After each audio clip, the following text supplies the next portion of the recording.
Good day sa inyo, this is Adriano. Ngayong araw may pag-uusapan na naman tayong napaka-interesting topic. Pagtatambalin natin ang dalawa sa pinakamatutuli na motor ngayon sa market sa 150 to 160 category. Ayan na nga ang bagong labas na Honda Click 160 at ang nakaupo sa trono ngayon. Napakabilis din ng isang to, ang Yamaha Aerox 155. Magandang laban to. Silipin natin at pagharapin ang dalawang motor na to. Mata sa mata, ngipin sa ngipin. Let's go!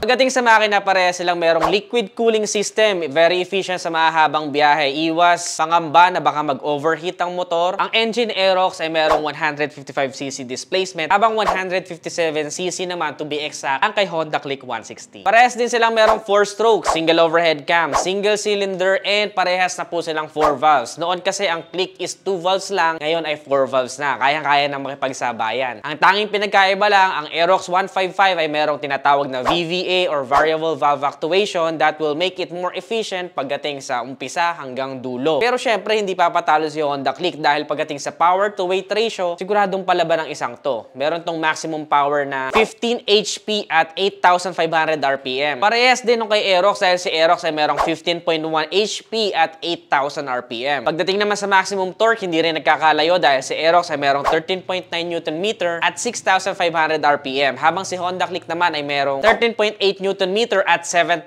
RPM. And may mga nakita tayo na nag-test drive nito sa racetrack sa ibang bansa dahil naunang ilabas doon ng Honda Click. At nakita natin na talaga naman pagdating sa duluhan, sumisibat talaga tong Honda Click 160. And for me, on my own experience, dahil parehas ko na po na-test drive ang dalawang motor na to, Aerox last year, nakailang review tayo niyan with test drive. And ngayon, bumili po tayo ng sarili nating Honda Click 160. So pagdating po sa power output, talaga hindi kayo mapapahiya sa dalawang ito. Kung akong tatanungin, halos magkatimbang lang yung kanilang power output. Pero dahil nga mas magaan si Honda Click, alam natin pagdating sa duluhan, meron tong advantage. Yan ay dahil binago na rin po ang kanyang frame. Yung tinatawag nating Enhanced Smart Architecture Frame or ESAF, which makes the motorcycle more agile. Pero dahil meron din namang VVA si Aerox 155, halos parehas din yung dalawa. Sadyang to be honest, based on the reviews and based on my own experience, pagdating sa duluhan, may konting kalamangan talaga to si Honda Click 160. Pagdating naman sa looks niya, definitely sa dimensions niya makikita natin na mas brusko at mas malapad, mas malaki itong si Aerox 155. Pero yung kanilang gulong sa unahan ay halos hindi nagkakalayo. Sa Aerox ay merong 110 by 80 by 14. Si Honda Click naman is 100 by 80 by 14. Yun lang, medyo mas malapad talaga yung likod ni Aerox. Dahil meron itong sukat na 140 by 70 by 14. Habang si Honda Click naman ay 120 by 70 R14. So, to be honest, mas lumapad, mas lumaki yung kay Click 160 than yung previous version niya, pero mas malaki pa rin yung kay Aerox, which makes Aerox more stable pagdating sa mga cornering, sa banking. Napakasarap gamitin. At advantage naman yon dahil si Honda Click mas magaan ng frame, tapos mas maliit yung mga gulong. It makes it more agile, bilis i-maneuver. So, depende sa inyo driving preference kung alin sa dalawa ang magugustuhan nyo pagdating sa handling. Pero kung tatanungin ako, based on my own experience, pagdating sa long rides, mas gusto ko yung handling ni Aerox. Pagdating naman sa city driving, definitely favorite ko tong si Honda Click. Sobrang agile niya. Sisiw na sisiw yung mga traffic situation. Walang kapagod-pagod. Compression ratio naman, si Aerox ay merong 11.6:1. Habang parehas naman nun sa PCX, itong kay Honda Click 160 dahil meron silang 12:1 na compression ratio. Ang ganda ng sunog ng gasolina. Pagdating sa headlight netizens, sa looks niya, in totality, depende sa inyong reference. Parehas silang good looking at may kanya-kanyang characteristics. Si Aerox ngayon, nagbago na yung kanyang lightings. Meron na siyang daytime running light. Tapos, si split LED parehas ng kanilang mga ilaw, all LED lights, very good, very visible sa gabi. Pero for me, to be honest, kapag ka daylight, gusto ko yung kakaibang forma at bagong looks na hatid nito ni Honda Click. Pero kapag kagabi, gustong-gusto ko naman yung itsura nung kay Aerox 155. Maganda yung ilaw niya sa gabi. Parang ang nagkabaliktad din. Naging kahalin tulad na ni Aerox yung mga 125, 150cc na Click before. And then si Honda Click naman, maganda siya tignan sa umaga, pero naninibago pa ako pag tinitingnan ko siya sa gabi. Tignan ko kayo ng konting footage. Kung ano itsura niya sa gabi. Ito siya. Ayan. Ayan. So, kayo nang humusga kung type nyo rin yung itsura ni Honda Click sa gabi. For me, based on my own opinion, mas gusto ko yung itsura ng headlight ni Aerox sa gabi. Pagdating naman sa tail light, parehas din silang LED. Yun nga lang, all LED na yung mga turn signals ni Honda Click 160. Still bulb type pa rin yung kay Aerox, yung turn signals niya at saka yung plate light. And mas visible definitely yung pinaka-tail light ni Honda Click 160. Mas malaki po siya compared kay Aerox 155. Pero yung iba gusto parang minimalist lang yung dating. So, it still may vary, depende sa inyong taste. Pero for me, pagdating sa tail light, go ako kay Click. Pagdating sa headlight, go ako for Aerox. Pagdating naman sa suspension, netizens, parehas lamang silang naka-telescopic force sa unahan and parehas din merong konting protection para sa front suspension. So, yung mga talsik-talsik na bato, mapoprotektahan niya kasi meron siya kapirasong takip para sa suspension. Very good yung dalawang iyon. While on the other hand, pagdating naman sa kanilang rear suspension, dito na nagkaiba ang dalawa. Parehas unit swing, pero si Aerox 155 ay dual shocks, habang si Honda Click 160 is single shocks lang siya. So, depende pa rin sa inyo yan, netizens. Kung alin sa dalawa ang prefer ninyo. Kasi iba gusto single shocks, yung iba naman dual shocks. Comment nyo sa ibaba kung alin sa dalawa ang trip ninyo. Pero to be honest, mas gusto ko yung feedback from stock to stock neto ni Aerox 155 pagdating sa mga bumpy roads ng Pilipinas. At lalong-lalo na kapag meron akong OBR or meron akong angkas. Kasi to be honest, my experience with Honda Click 160, especially kung napanood nyo yung aking first ride experience dito, Tatagtag pala sa high speed, netizens. medyo malambot siya para akong nangangabayo ng konti. Lalong-lalo na sa high speed with angkas. So, mas gusto ko yung suspension ni PCX 160 kaysa kay Honda Click. Kaya, for the suspension, mas prefer ko yung kay Aerox. Kasi dual shocks siya. Pagdating naman sa timbang, ang Aerox ay merong 126 kg sa timbang para sa ABS version, habang 122 kg naman para sa non-ABS version. Habang si Honda Click 160 naman, dahil CBS version lang yung dumating sa atin, walang ABS, unfortunately, meron itong timbang na 116 kilograms. Napakagaan para sa 160 category. Kaya't makikita ninyo sinasabi ko advantage pagdating sa pag-arangkada neto ni Honda Click dahil mas magaan nga po siya. Pero sa stability at pagkakalapat sa lupa, lalong-lalo na sa mga long rides, maganda naman yung offer na weight neto ni Aerox 155. Pagdating sa preno, pareha silang naka-drum brake sa likod para sa non-ABS ng Aerox at sa CBS ng Click, habang naka-disc brake naman sa unahan. Pero si Aerox ay merong option for the ABS version. Ganun pa rin, drum brake sa likod, disc brake sa unahan, pero may single channel ABS siya. Unlike kay Honda Click 160, yung nilabas sa Pilipinas is CBS version pa lang or combi brake system, which kapag piniga mo yung kaliwang brake lever, kasama yung 70%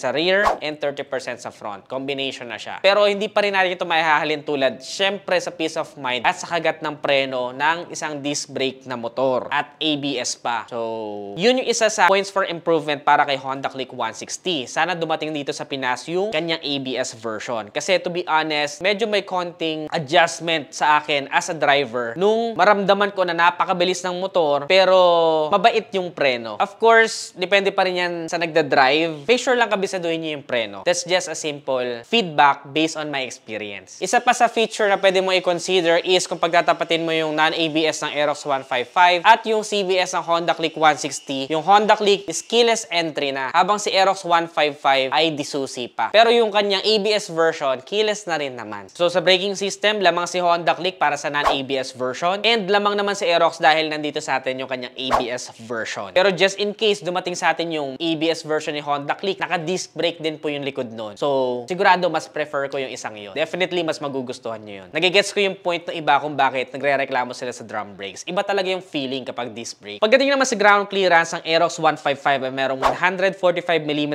na ground clearance, habang si Honda Click 160 naman ay merong 138mm na ground clearance. To be honest, yung 138mm is okay na pagdating sa mga higanting humps ng Pilipinas. Lalo pa kaya yung 145 ni Aerox 155, di ba? So depende pa rin sa inyong taste. Yung iba kasi gusto ng lowered na motor, yung iba naman gusto ng mataas na ground clearance. But for me, on the everyday terrain, yung ating pang-araw-araw na kalsada, mas gusto ko mataas yung ground clearance. So I prefer yung ground clearance ni Aerox. Para kahit may angkas ako, walang problema kahit mapunta ako sa mga mabatong kalsada o kaya naman sa mga higanting humps na biglang-biglang sumusulpot. Sa special feature naman, ang magaganda kay Honda Click 160 ay meron siyang answer back key system. Isa pa sa napaka-importante ay meron siyang anti-theft alarm. Keyless na po siya, PGM-FI, may ACG or alternating current generator, tahimik na siyang i-start, mas matipid sa baterya, mas magaan sa makina. And meron din po siyang USB charger para sa dalawang packets niya. May takip na yung isa. Pero ang kagandahan kay Honda Click, dalawa yung bulsa niya. So yung isa, pwede ka pang maglagay maglagay doon ng mga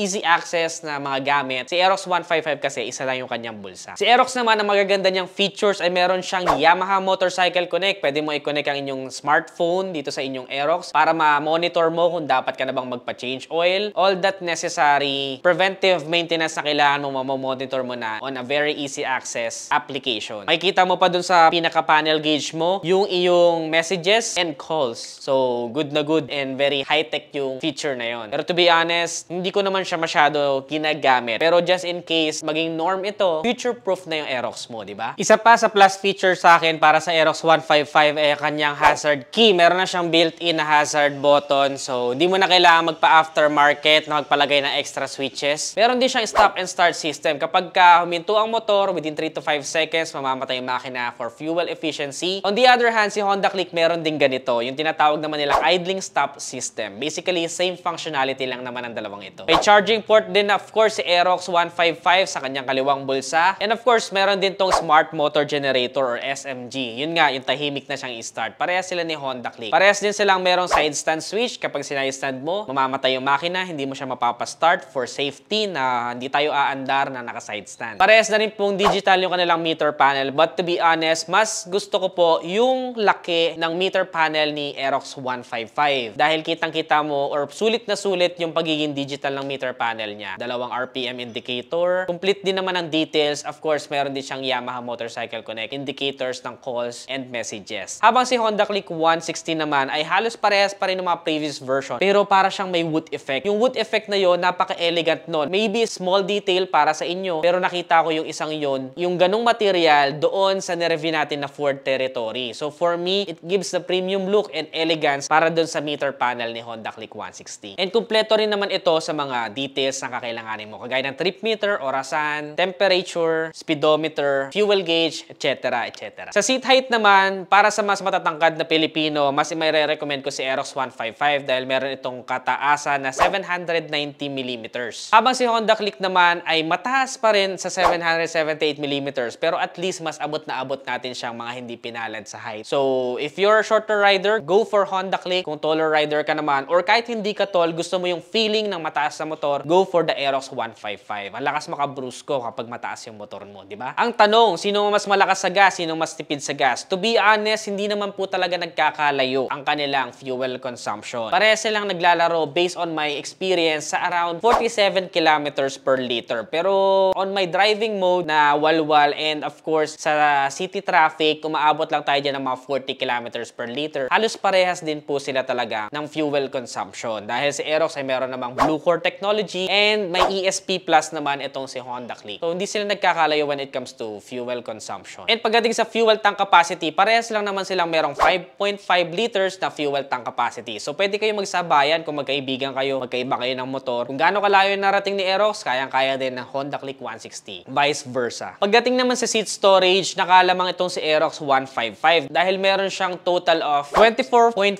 liters na seat storage. Kasya din yung ilang helmets dito and iba pang essentials na kakailanganin mo like raincoat, papel ng motor, jacket, etc. Kung ano man yung mga dapat mong gawin. Good thing na malaki yung kanyang seat storage kasi nga given the fact na yung kanyang fuel tank ay nasa unahan bahagi. On the other hand, 18 liters lang ang seat storage ni Honda Click 160. So kung nagkasya lang sa atin na helmet is yung free ng motor trade na pinagkuhanan natin. Pero yung ating half-face Venom, 2,850 lang available sa Nedishop. Unfortunately, hindi nagkasya sa ating Honda Click 160. So visit nyo lang din kami. Nandito ako ngayon sa Nedishop. Dito ako nagsushoot ng vlog. Visit nyo lang kami Nedisense kung gusto nyo tumingin ng aming mga ID helmets. And soon enough, magkakaroon din tayo ng iba't iba pa ditong brands. So abangan ko po kayo dito ha. Kung malayo naman kayo, visit nyo kami sa Shopee Nedishop or sa aming Facebook page Nedishop. Sa kabila ng maliit na seat storage, may kalamangan din ito si Honda Click dahil meron siyang gulay board. So may space po doon sa kanyang pinaka-leg room kung saan pwede kang maglagay ng inyong mga pinamili. Meron tayo dong hook para sa inyong mga pinamili and malawak po iyon. Pagdating sa look, siguro mas brusko tignan na nasa gitna yung fuel tank ni Aerox and yung convenience na hindi mo na kailangan tumayo kapag magpapagas ay naandun sa offer niya. On the other hand, si Honda Click naman, kailangan mo pang tumayo kasi nasa underseat compartment niya yung kanyang fuel tank. Pero yun nga, if marami kang dapat dalhin, good thing dahil meron siyang dedicated na gulay board. Good to para sa mga gagamitin ito pang hanap buhay. Sa mga kulay naman na available, si Aerox 155 ay mayroong available colors na Black Raven, Dark Gray, gray, race blue, at red. Para sa ABS version ni Aerox, black Craven lang yung available. On the other hand, ang available colors naman para kay Honda Click 160 ay meron tayong matte pearl crater white, meron din tayong matte solar red metallic, and yung ating binili na kulay ay matte gunpowder black metallic. So alin sa mga kulay na ito ang favorite nyo? Comment nyo nga sa ibaba. Pagdating naman sa presyo, si Aerox 155 para sa ABS version ay nagkakahalaga ng 140,400 pesos. Habang yung non-ABS version naman niya, na I think yun yung katumbas ng Honda Click 160 ngayon na CBS, ay nagkakahalaga ng 119,900 pesos. Halos 3,000 lang yung difference compared kay Honda Click 160 na nagkakahalaga lamang ng 116,900 pesos. So that's it for today's vlog, netizens. Alin sa dalawang motor na to ang nagustuhan nyo? Comment nyo nga sa ibaba. For you, alin ang mas pipiliin mo? Aerox 155 ka ba? O Honda Click 160? To be honest, parehas maganda ang motor na to. Parehas may magandang reputasyon ang kanilang tatak. Yamaha at Honda. Wala na tayong question pa. Alin man sa dalawa ang mapili mo, siguradong sure win ka na. Siguro, magbase ka na lang kung alin sa dalawang brand ang hiyang mo. Pero kasi iba na gustong-gusto talaga ang makina ng mga Honda. Meron namang iba na gustong-gusto ang mga makina at performance ng Yamaha. Pero for me, parehas ko silang nagustuhan. Kaya ako bumili ng Honda Click 160. Dahil nagustuhan ko rin ang offer ng Honda. Pero huwag kayong mag-alala dahil meron din tayong Yamaha NMAX 155 na si JJ. Ayan, yung kulay green. Makikita nyo yan sa kalsada na gamit-gamit ko. Habang yung Honda Click 160 ko naman, ang pangalan nun ay si Puli. Puli. Bakit Puli? Puli paid.